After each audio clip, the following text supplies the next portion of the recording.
It'll be like a dog movie. It'll be like Lassie. Oh, more like Marley and Me, because let me tell you, it is dead. Oh, that was such a sad movie.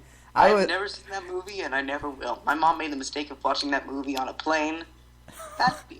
Oh, the only movie though that like I've really, really been sad on was Where the Wild Things Are. That movie made me cry. That was a book, I thought. They made a movie of it too, and at the end, the monster couldn't say goodbye to Max, and he was running out. He's like, "No, Max!" And they couldn't say goodbye to each other, and I just wanted to run out of the theater. Cleveland did a good job of saying goodbye to LeBron, yet they're still hurt. Yeah, I think it's funny though. 2 years later, so if you do like a little, like you know how they have those videos of people over 2 years, like their face changing. You do the faces of LeBron fans or Cleveland fans over the past 2 years from the second LeBron left to when he left on their attitude of LeBron, and it goes from a frown and slowly turns into a smile.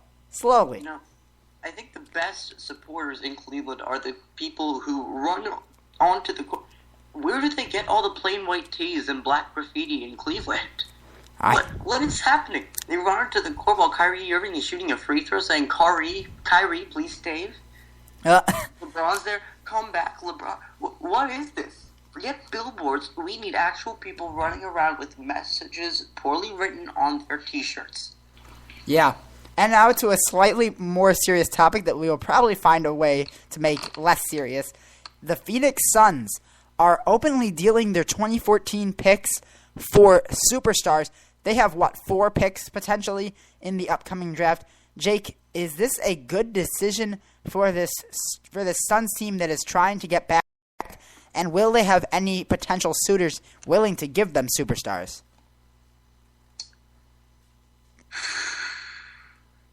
I think that there is an idea for intrigue. The way the Knicks are going, they're going to fire Woodson.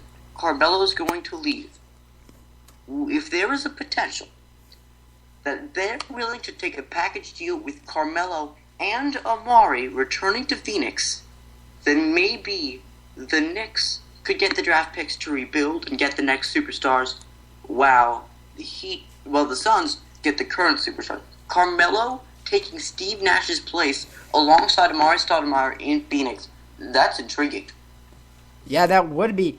And I think it's a good idea because, you know, you want to get some superstars that'll help you win now, but I also want to make sure they do keep at least one draft pick for themselves in such a deep draft, which a lot of people are now criticizing after a slow start by a lot of these freshmen. But I think it would be a good idea. Find some teams that are willing to do it. Of course, I hope that they consider Luol Deng as a superstar, because in that case, the Bulls should trade him away so we can get draft picks. Because, you know, he is an all-star. No matter how bad he is compared to the other all-stars, he was still an all-star. Yao Ming was an all-star, and he was injured the entire... The all-star game is a joke. It's a popularity contest. Yao Ming didn't play, but because all the people in China idolized him, they all went on to vote, and Yao Ming made it. Don't be mean to Luol Deng. He already has enough bad things in his life with his wrist injuries and all of that. He doesn't deserve anger towards him. Okay, so now that we've covered our headlines, we're going to go to stock up, stock down on some of the college stars. And Jake, we are going to start with Andrew Wiggins, the highly touted player. Is he stock up, stock down, or is he just about the same as he was before?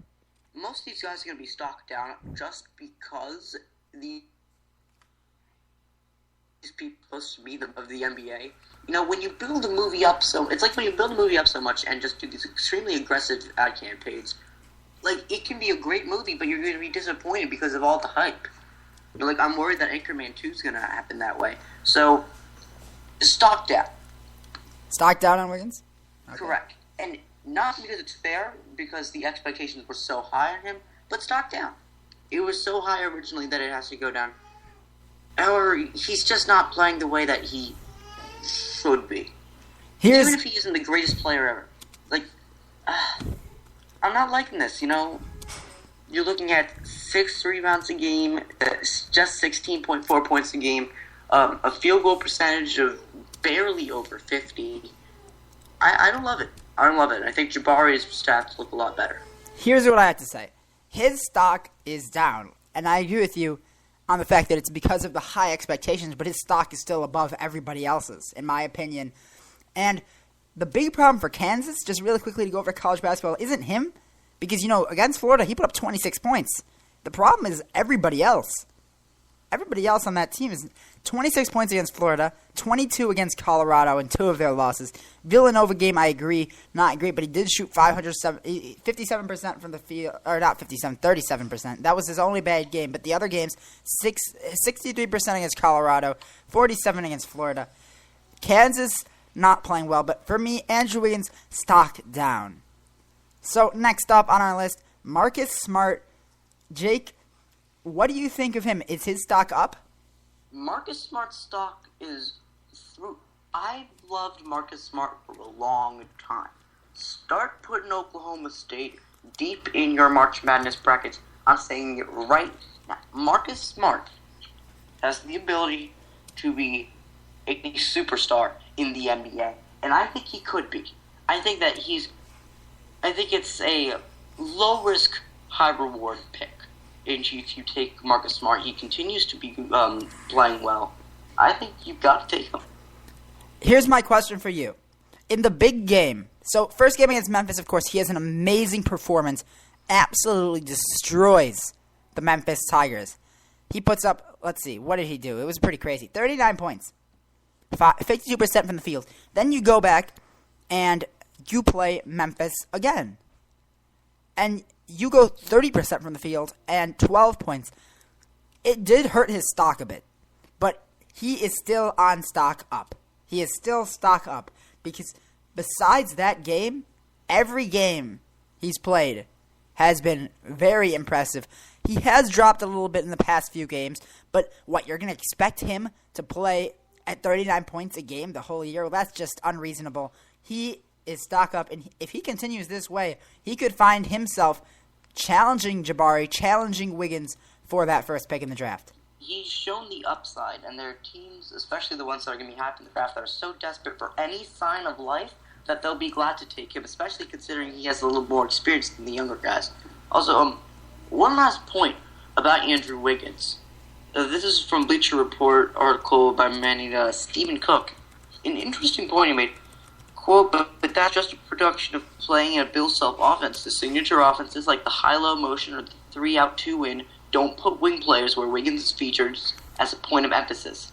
Big men and point guards play a bigger offensive role, which is why like Thomas Robinson and Tyjon Taylor have been studs there, while swinger Ben McLemore was labeled dud, end quote. So it's true, sometimes offenses don't fit certain players. Yeah, that is very true. And for our next one, this is one that's going to hit close to home for you, Jake. We're going to Zach LaVine, the freshman from UCLA. He has started off this year terrific. Jake, for you, is his stock upward? Oh, yeah. We were not expecting this. The way we've seen him, if you watch him play game in and game out, there are times when it seems that there's nothing he can't do. The potential this kid has, he's still a little raw. But with really good coaching in the NBA, he can really excel. He is an all-purpose player. He can knock down the big shots. He can hit the fadeaway threes. He can drive. He can throw it down. He's a good defender. His footwork is great. I really like Zach LaVine.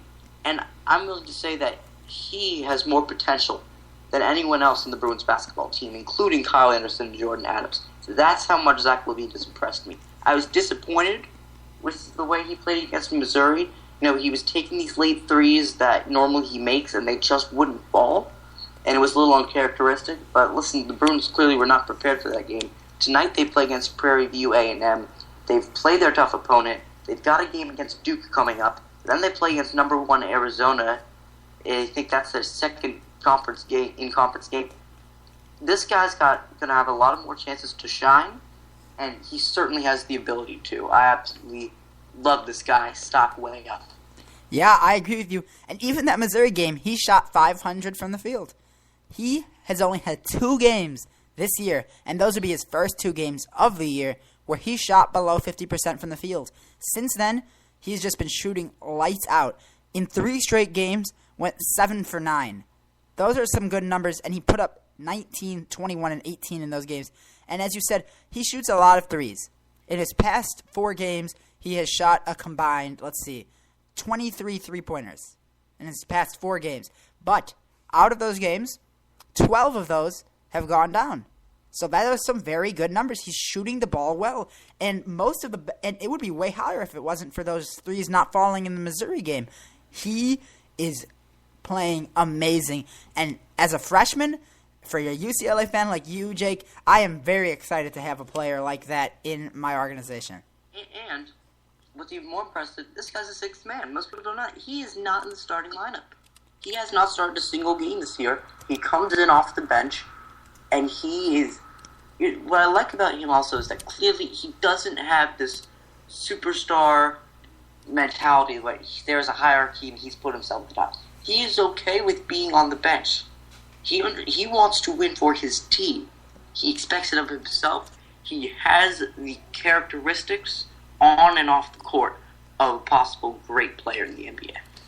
Yeah, and now we are going to move on to a player that is below 6 feet, but it's making some people think that he may be a great point guard in the NBA. His name is Jai Carson of the Arizona State Sun Devils. Jake, how has he done this year to impress you, and is his stock going upward? Well, certainly I can give you a very good, I can certainly give you a better, did you say his name was Jai Carson? Jai Carson, have you never heard of him? Well, I'm looking for Jai Carson here, because I have, but it says he's a running back? Okay, it's Jahii. Oh, that Jai. That Jai. My bad. Jai Carson, well, I can certainly give you a much better breakdown when he does play against UCLA to actually open Pac-12 play for both these teams in January, I'm tempted to say 5th or 7th. But the way Jai Carson's played, if you look at his stats, the numbers do not lie. Yeah, he's short, but he's averaging 20.5 points per game, 5 assists, closer to 4 rebounds.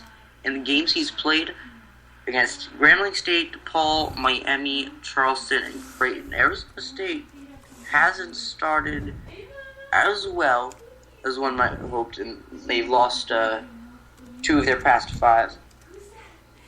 My issue with him is his turnovers. If you look at the turnovers he's committed, 3 against Grambling State, 6 against DePaul, 3 against Miami, 2 against Charleston, and 5 against Creighton. So he's got to do a better job of holding onto the ball. That'll come with time. I think he's a underrated player with a lot of upside. Yeah, I agree with you 100%. I say stock up. Sure, the turnover numbers haven't been what you really want, but this guy, he's athletic, he's quick, he can score, and granted it was against DePaul, but 9 rebounds for a guy who is labeled, when being generous, at 5'11", that is very impressive. He's just a very talented player, and he is working his way up. Right now, I think he's a late first rounder, early second rounder, but he is making that push for the first round. And now we are going to turn over to Kentucky, a team that brought in so many talented freshmen. And we are going to go with one of the Harrison twins. And we're going with Andrew Harrison, the slightly more touted of the two. And, Jake, is his stock up or is his stock down? Again, you've got so many high expectations for these guys. If you're not winning day in, day out, absolutely dominating, it's going to be stocked down. Again, not necessarily because it's fair, but because of how high the expectations were. 10 points per game, 2 rebounds, 3.5 assists. I mean, it's stocked down. Yeah. And this one actually might be a fair one for him. He's not going out and performing the way he needs to be. If you look at his 3-point shooting in the past 5 games, he has taken 10 3-pointers and has hit 1 of them. That's a problem. Yeah, I agree with you 100%. I say stock is down. 10 points, as you said, not enough. It's not a good number to have, especially when you were kind of coming in as a player that's supposed to score a lot. Not good performances from him, and I'm very disappointed in him. His stock is down. Both of the brothers' stock are down.